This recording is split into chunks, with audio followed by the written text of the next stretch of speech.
Assalamualaikum warahmatullahi wabarakatuh. Berjumpa lagi dengan saya Sunandar di channel Sunandar Upil.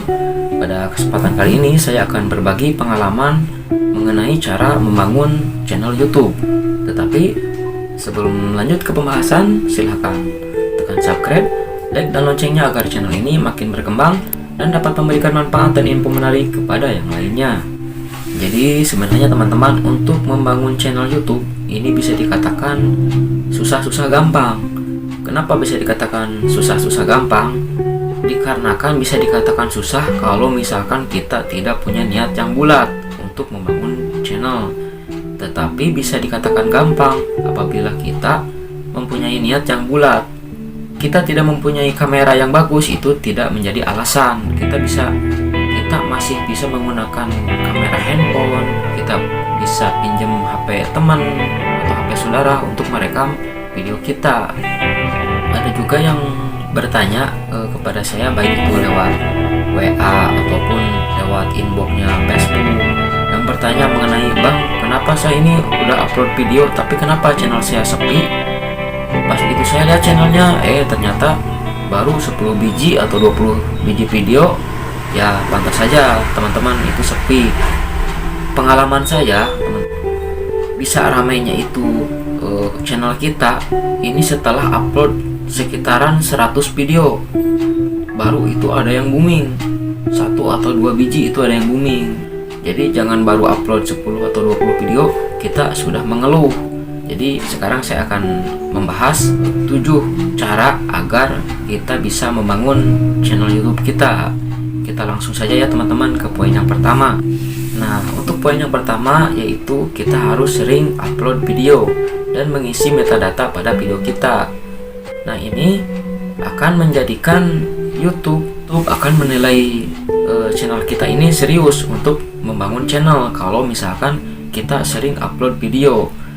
Jadi seperti yang saya katakan tadi, bahwa saya pun ada yang booming itu setelah upload sekitaran 100-an video teman-teman. Jadi jangan heran kalau misalkan teman-teman baru upload 10 atau 20 video channelnya sepi, karena pengalaman saya setelah upload lebih dari 100 barulah itu ada beberapa video yang booming. Nah, berikutnya untuk poin yang kedua, kita harus upload video yang ada nilai positifnya teman-teman. Tujuannya adalah ketika video kita ada yang booming, nah ini akan mendatangkan subscriber. Jadi sebenarnya kita tidak boleh untuk super sub. Karena apa? Kalau kita misalkan super sub, misalkan banyak sekali saya temui ya di grup Facebook, grup super sub misalkan gitu ya. Pas saya lihat, amanah dong kita saling support misalkan seperti itu. Saya sering sekali melihat.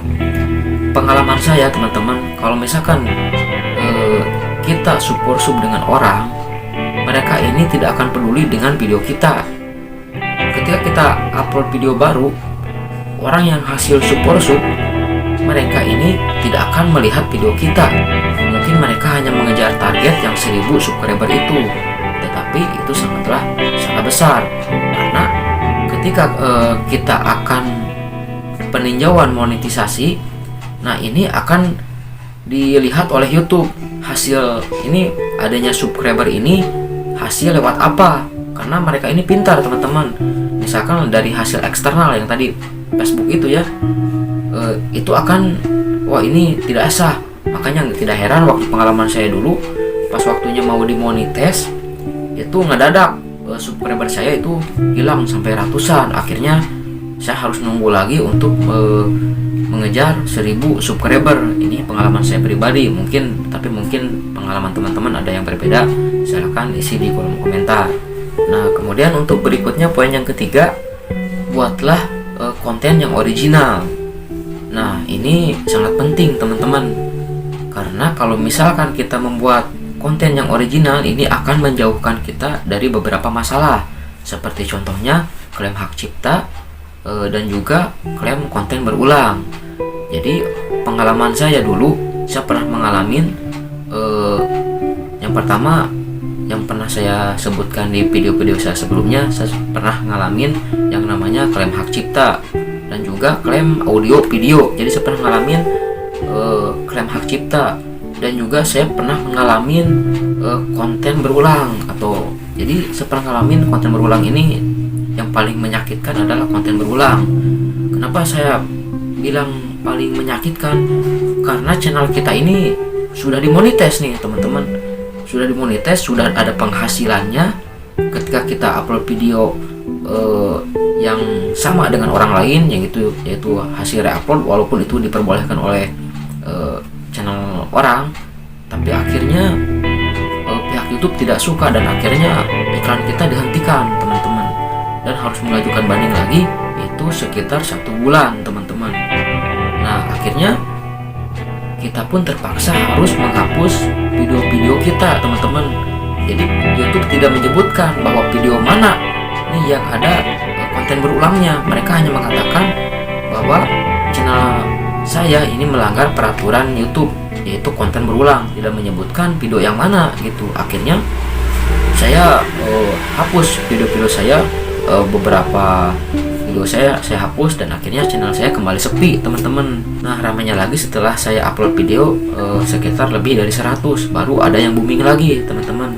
Itu menjadi bahan pembelajaran bahwa konten original itu lebih penting daripada konten yang bukan original, baik itu dari kita cover lagu menggunakan musik orang lain, ataupun kita download video orang lain yang kita gunakan sebagai bahan konten kita. Nah ini berisiko sebenarnya teman-teman. Nah kemudian untuk poin yang berikutnya adalah yang keempat, yaitu percaya diri. Untuk para konten kreator pemula, biasanya mereka tidak percaya diri untuk berhadapan dengan seperti ini, kamera. Mereka akan merasa minder atau gimana untuk berbicara di depan kamera ini. Emang kalau untuk yang pertama-pertama seperti yang saya pernah alamin, ini sangatlah sulit teman-teman. Tapi kesininya karena sering berlatih, karena sering ngomong di depan kamera, akhirnya karena sudah terbiasa, akhirnya ya biasa gitu teman-teman. Saran saya buat teman-teman, terutama YouTuber pemula, alangkah baiknya sering berlatih untuk agar supaya kita percaya diri berbicara di depan kamera. Dan juga ketika kita membuat konten, kita harus percaya diri. Jangan sampai ada perasaan, wah perasaan saya ini konten kurang bagus nih, atau misalkan gimana. Percayalah teman-teman, semua konten yang ada di YouTube semuanya mempunyai penggemarnya masing-masing. Misalkan konten tentang tutorial, pasti ada orang yang menyukai tentang tutorial. Jadi saran saya buat teman-teman, cobalah percaya diri, baik itu dalam berbicara di depan kamera ataupun dalam membuat konten. Percaya dirilah bahwa pasti ada orang-orang di dunia ini atau di negara ini yang suka kepada channel kita, gitu, teman-teman. Nah berikutnya poin yang kelima adalah membuat durasi video yang panjang. Nah tujuannya teman-teman, kalau misalkan teman-teman membuat durasi video yang cukup panjang, tujuannya adalah ketika video kita atau channel kita dimonetize, nah kita bisa menerapkan beberapa iklan gitu teman-teman. Berbeda dengan durasinya yang pendek, cuman ada iklan di depan sama di belakang saja. Tetapi kalau durasinya cukup panjang, lebih dari 10 menit, nah kita bisa memasangkan iklan secara manual, bisa di depan, di tengah, atau bisa kita jajarkan beberapa iklan di video kita. Ini bisa, tapi nantinya akan mengganggu kepada para penonton kita. Jadi kita bisa memasangkan iklan dengan sewajarnya saja, bisa 4 atau 3 di video kita kalau misalkan video kita lebih dari 10 menit durasinya gitu teman-teman. Kemudian untuk poin yang keenam adalah sering upload video. Nah ini tujuannya agar video kita ini cepat direkomendasikan oleh YouTube. Jadi pihak YouTube akan menilai bahwa channel kita ini serius, seperti pada poin pertama yang pernah saya katakan tadi, bahwa algoritma YouTube ini akan menilai channel kita ini benar-benar serius untuk membangun channel. Kalau misalkan video kita ini kita upload secara rutin gitu teman-teman.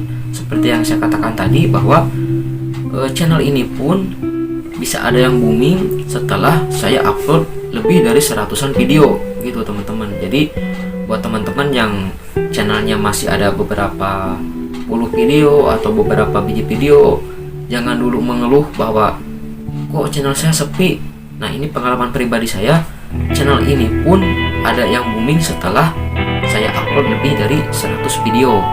Nah, untuk poin yang terakhir adalah yang paling penting, yaitu poin ketujuh, yaitu doa teman-teman. Kalau misalkan kita pengen sukses dan ada rezeki dari Allah Subhanahu wa Ta'ala, nah kita diharuskan untuk berdoa, karena yang memberikan rezeki kepada kita adalah Allah gitu teman-teman. Jadi saran saya, selain poin yang keenam tadi, yang nomor 7 pun ini sangatlah penting. Jadi kalau misalnya kita ada rezeki dari YouTube ini, kita akan mendapatkan rezeki yang penuh berkah gitu teman-teman. Nah, itulah 7 pembahasan tentang cara membangun channel YouTube menurut saya. Mudah-mudahan pembahasan ini bermanfaat untuk kita semua. Cukup sekian dan terima kasih. Wabillahi taufiq wal hidayah. Wassalamualaikum warahmatullahi wabarakatuh. Sampai jumpa lagi di video-video saya selanjutnya.